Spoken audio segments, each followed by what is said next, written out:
From the News Channel 8 studios, this is Washington Business Tonight with Rebecca Cooper.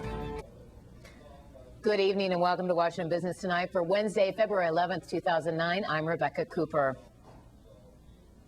Well, you can't stand him and he can't stand you. Only problem? You're married. And now in this economy, many unhappy couples can't afford to get a divorce. Alan Plevy is a divorce lawyer in the D.C. area and has been named one of the top divorce lawyers in the nation. He joins us now to talk about an increasingly common phenomenon facing couples who want to split up but can't. Hi, Rebecca. Alan Plevy, thanks for joining us. Thank you. Have you ever seen it like this in your business before? It's never been like this before. I mean, we're talking something that doesn't happen in people's lifetimes in several generations. This is incredible what's going on now with the economy, and it's causing problems in marriages. So tick off for me some of the biggest dilemmas that are now facing couples as they're splitting up. The dilemmas that we're facing are houses or mortgages being paid. People have houses underwater. They can't sell their houses. They're losing their retirements. People are getting furloughed. People are losing their jobs. There's just a whole myriad of problems that are going on financially, which takes the marriage that isn't working to begin with and creates a bubbling effect that just boils over. All the stress, and then they can't go through with the divorce. So are you seeing some couples that are separated but living together in the same house? There's been a great increase over the last several years in people that are living together but separated and trying to work things out in a divorce situation, going through a divorce while they're living together.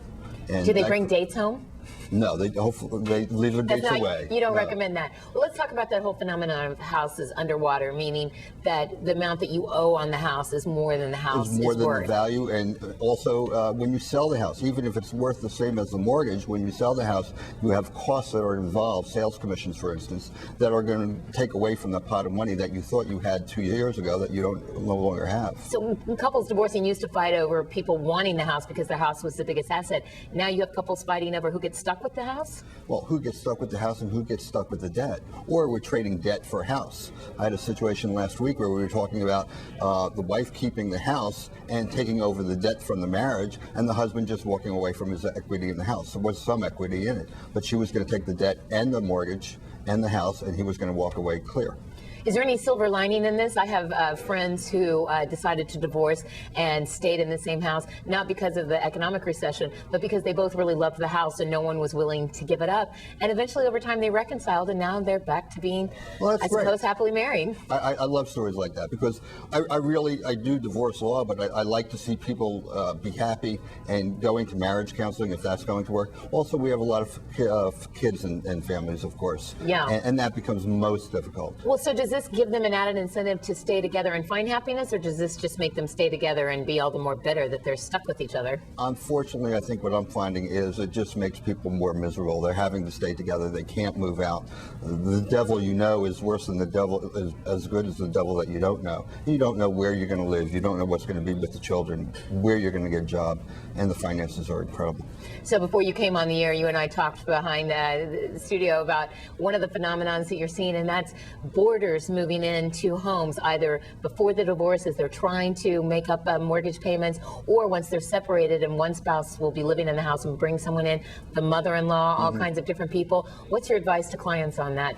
Well, my advice is it depends on the situation, but we have situations where both parties are getting a divorce, but they bring boarders in to bring in extra income, or one party will bring family into the home to hopefully force the other one out of the house. Or after the parties are separated, one party will bring the boarders into the house to help meet the mortgage payments. Now, because the economic uncertainty has made people so much more unsure about their job futures, do you now have to have clauses in some of these divorce settlements that anticipate the possibility that someone may lose their source of income, and so that the settlement can change? Well, we've got to be very careful. The issues that we're dealing with now are certainly different than the issues we've dealt with when there was a lot of money.